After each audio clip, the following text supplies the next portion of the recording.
Chapitre 9. Aurillac, commissariat de police. Samedi 17 octobre 2015, 23h50. Pas de signalement correspondant à l'aéroport, patron! Les syllabes résonnèrent dans le bureau avec la force d'un coup de canon. Les vitres en tremblèrent. Malo, pour la seconde fois, cracha son café sur les papiers entassés devant lui. Merde, Albert! Vous pouvez pas gueuler moins fort! La bonne tête pitécanthropesque d'Albert, jusqu'alors fendue d'un immense sourire à terroriser une pleine colonie de vacances, perdit de son allant. Je gueule pas, patron! Je. Bredouilla-t-il, l'air chagrin avec un niveau de décibels à la limite du supportable. Et arrêtez de m'appeler patron! Exigea Malo en épongeant d'un essuie-tout les postillons de café qu'il avait projetés tout autour de lui. D'accord, patron!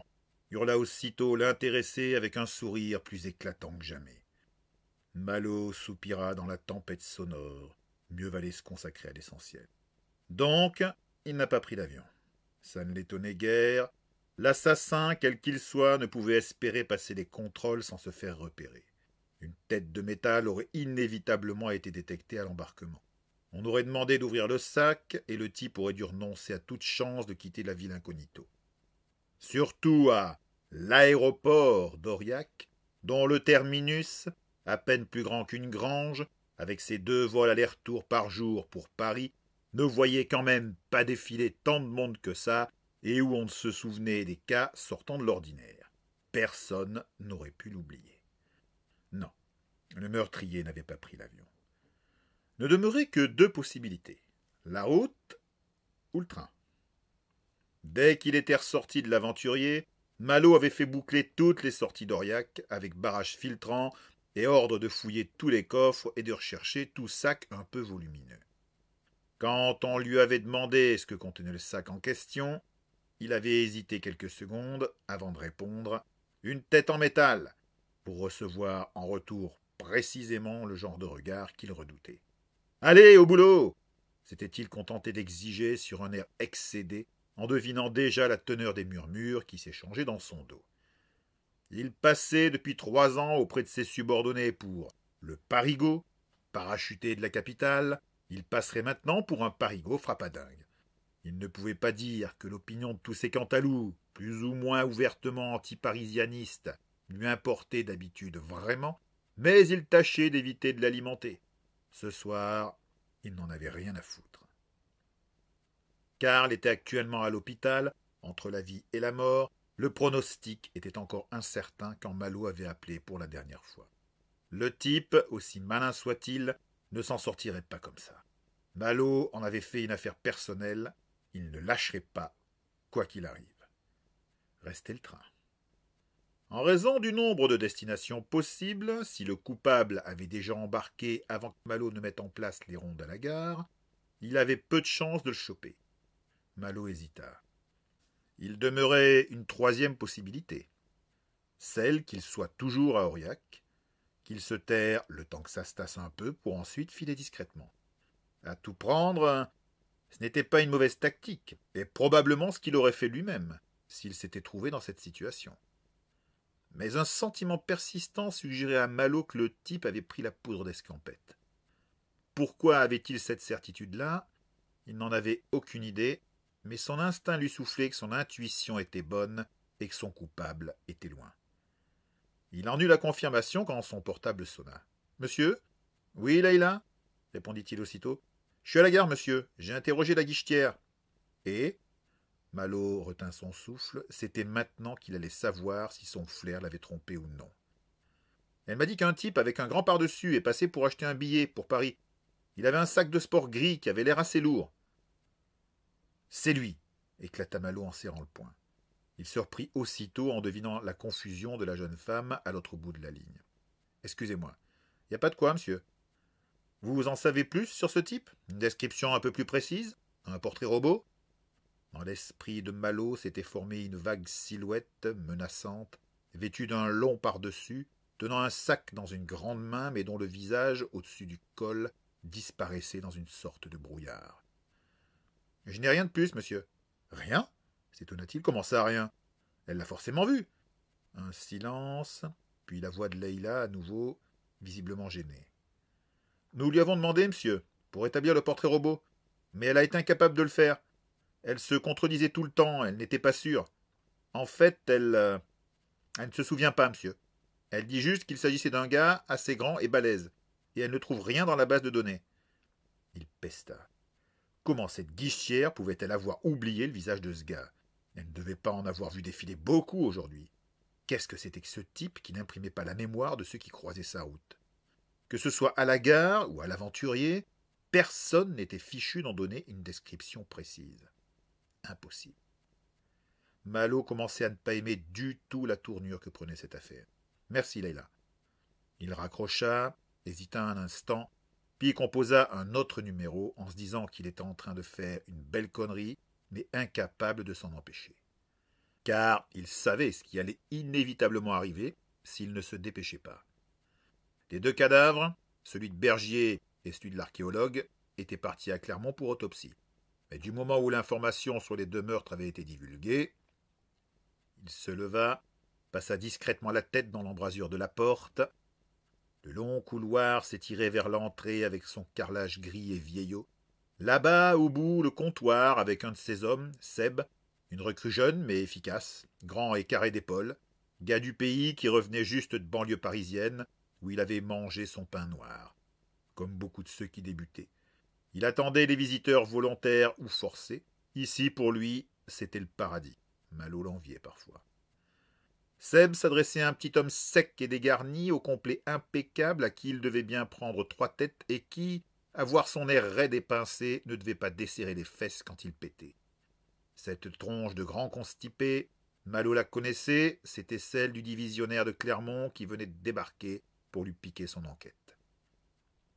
Alors que Seb tendait le bras dans sa direction, il se replia précipitamment, accrocha sur la porte un panneau « Ne pas déranger » et ferma à clé. Il serait bien obligé d'ouvrir, mais gagnerait peut-être juste le temps qu'il fallait. Il se rassit à son bureau, chercha un numéro et appela, jetant un œil sur la pendule, 23h54. À la 3e sonnerie, une voix calme et toujours égale, mais qu'on devinait légèrement plus tendue que d'habitude, lui répondit. « Malo, je peux savoir ce qui te pousse à venir m'emmerder en pleine nuit chez moi ?»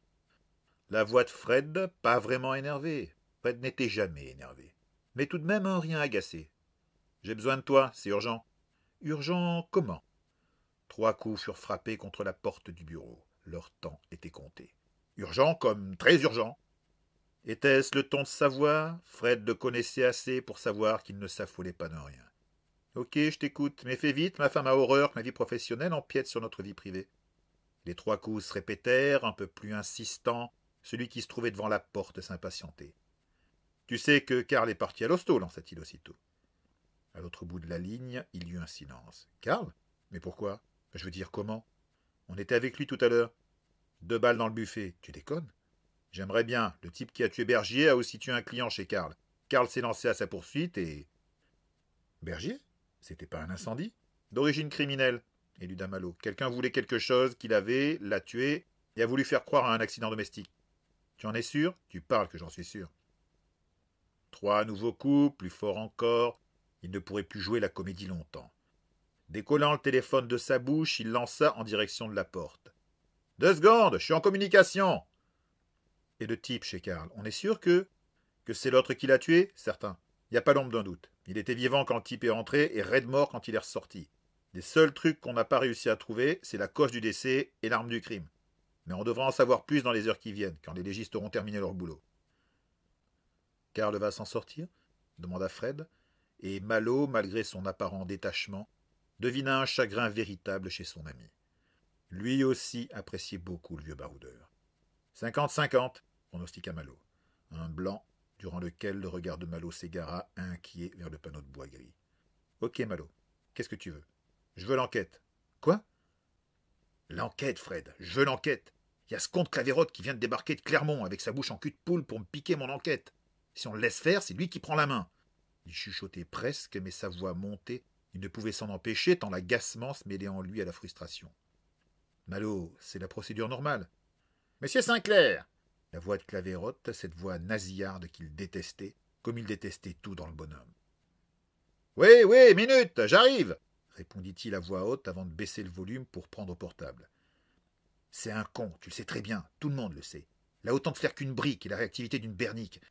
Si c'est lui qui reprend cette affaire, tu peux être sûr qu'on n'en sera jamais plus, et que le type s'en tirera comme ça. » Il marqua une pause avant d'ajouter. « Si tu veux qu'on serre l'enfoiré qui a tiré sur Karl, tu dois me confier l'enquête. » « Malo, t'en demandes beaucoup, là. »« Monsieur Sinclair, j'exige que vous ouvriez cette porte. » Claverotte s'impatientait. Sa voix, déjà grotesque, montait encore dans les aigus.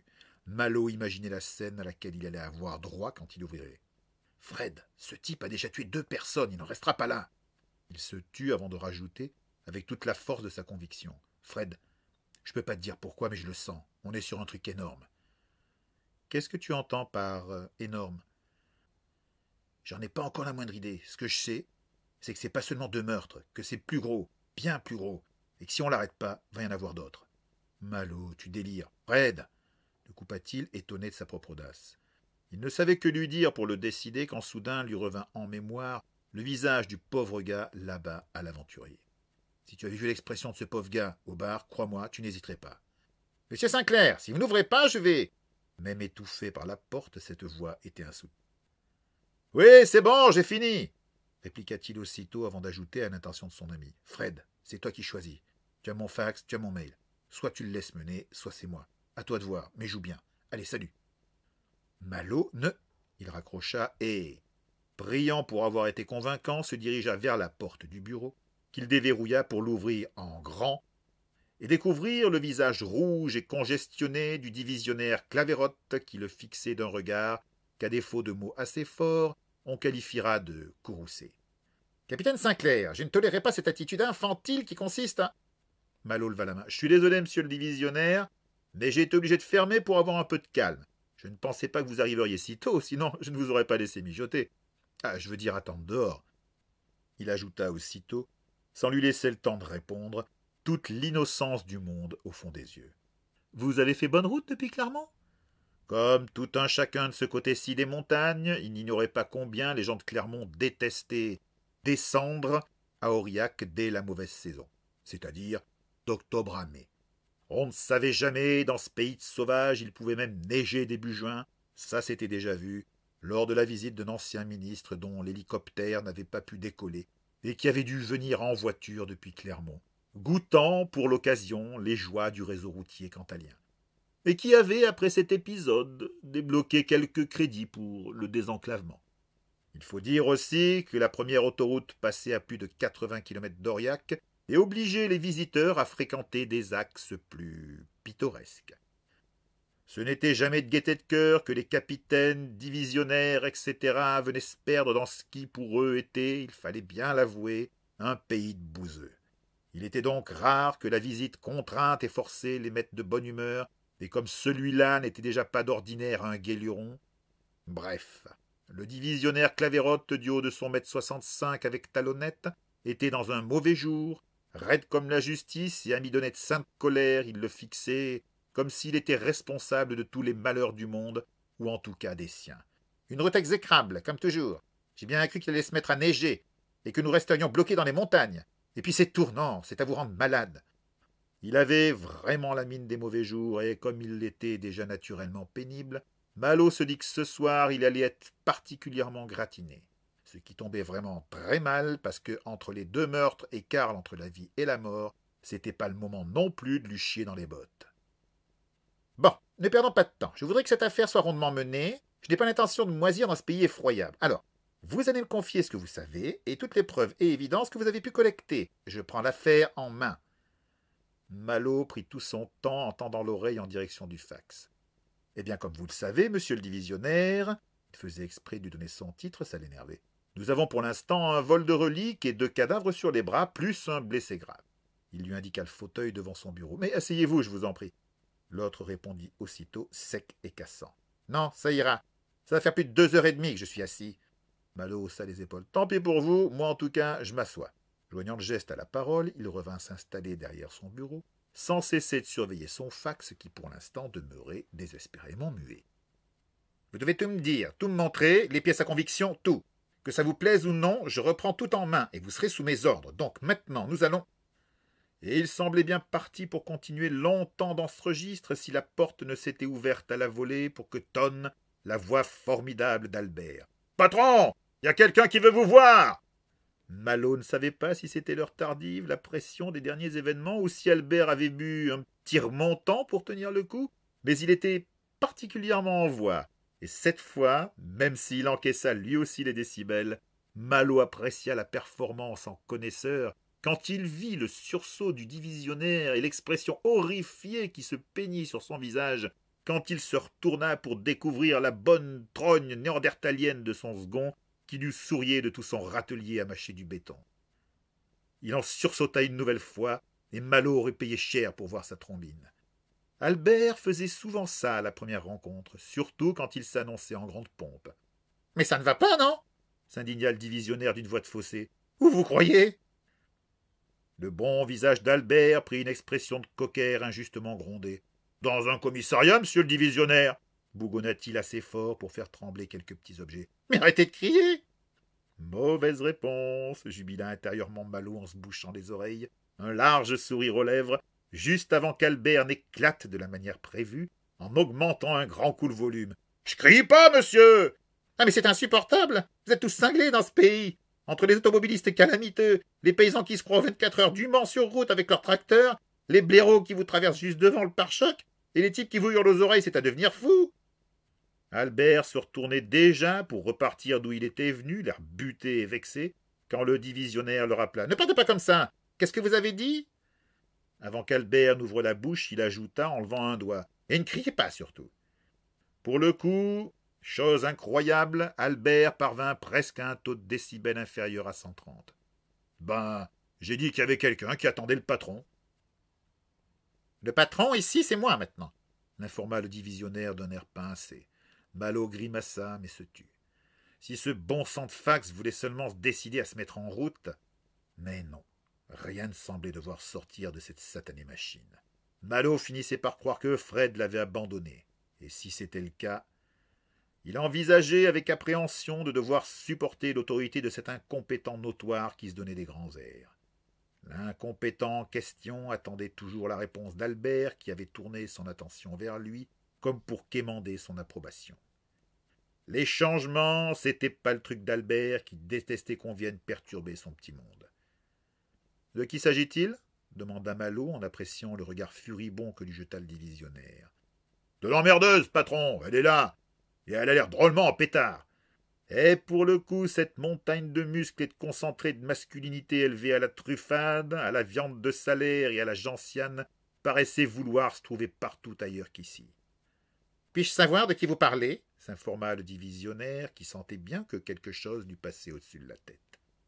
Tandis que Malo cherchait vainement quoi lui répondre, son esprit s'égarant déjà en pensée vers la petite silhouette explosive de mademoiselle Mignon, le fax crépita. Malo plongea vers l'appareil pour y cueillir au vol la feuille que ce dernier venait de vomir et la parcourut d'un regard fiévreux. « Yes !» siffla-t-il en serrant le poing sur un rictus de victoire avant de se lever et de se diriger vers la porte. « Qu'est-ce que vous faites » lui demanda aussitôt Claverotte de sa voix de faussé en le suivant des yeux alors qu'il passait devant lui. « Je continue mon enquête. »« Ce n'est plus votre enquête, capitaine Sinclair, c'est la mienne. Quand vous mettrez-vous ça dans le... » Ce fut avec une certaine jubilation que Malo tendit au divisionnaire la feuille qu'il venait d'arracher à la machine, sans même s'arrêter, et sortit dans le couloir. Il avait à peine fait 2 pas qu'éclatait derrière lui, ce que Malo ne pouvait rapprocher que du cri de rage d'une belette. « Qu'est-ce que ça veut dire ?» Malo s'arrêta lorsqu'une silhouette pressée le dépassa et vint se poster devant lui pour brandir sous son nez la feuille incriminée. Malo l'attrapa et se pencha dessus pour suivre les lettres du doigt et articuler. « Eh bien, c'est marqué en toutes lettres, non ? Voyons. Je sous-signais Frédéric Lefloc, préfet du Cantal, de par confier l'enquête en cours au capitaine Malo Sinclair. » Il sourit de toutes ses dents pour relever les yeux vers le divisionnaire. « C'est moi. »« Ça, je sais que c'est vous, » fulmina ce dernier qui, de rouge, était devenu blanc de rage. « Vous devriez être heureux, non ?» le félicita-t-il en lui tapant sur l'épaule, ce que l'autre subit sans broncher, visiblement au prix d'un effort gigantesque. Vous retournez à Clermont, c'est pas ce que vous vouliez. Clavérotte articula entre des dents si serrées que Malot n'aurait pas étonné de les voir éclater. C'est vous, n'est-ce pas? C'est vous qui avez manigancé? Malot prit une expression d'innocence martyrisée. Moi? Mais comment voulez-vous que j'y sois pour quelque chose? C'est monsieur le préfet qui a décidé. Il a dû entendre parler de mes états de service. Il marqua un temps d'arrêt avant d'achever, en posant à nouveau ses yeux sur Clavérotte. Ou des vôtres. Vous ne perdez rien pour attendre, murmura le divisionnaire dressé sur ses talonnettes dans son costume ajusté et brillant de jeune premier. Bon retour à Clermont, monsieur, se contenta de répondre Malot, avant d'ajouter, en désignant la petite silhouette à damnéen saint qui, là-bas, au bout du couloir, couronnait de son panache rouquin, tournait et se retournait en arpentant l'accueil comme un écureuil en cage. Ou une panthère. Vous m'excuserez, une dame m'attend. Sur ce, il se détourna et, plantant là le divisionnaire, son faciès plus constipé que jamais, se dirigea, presque en sifflotant, vers l'entrée du commissariat et sa visiteuse. L'expression de la demoiselle, quand elle l'aperçut, gomma aussitôt son sourire et amena à son esprit la curieuse réflexion que la pire chose qu'il aurait pu faire à Clavérotte, c'était de lui laisser l'enquête et la gestion de ce petit concentré de nitroglycérine féminine. « Mademoiselle Mignon, je suis ravi de vous revoir. » Le regard qu'elle lui lança valait en intensité et en colère 100 fois celui de Clavérotte.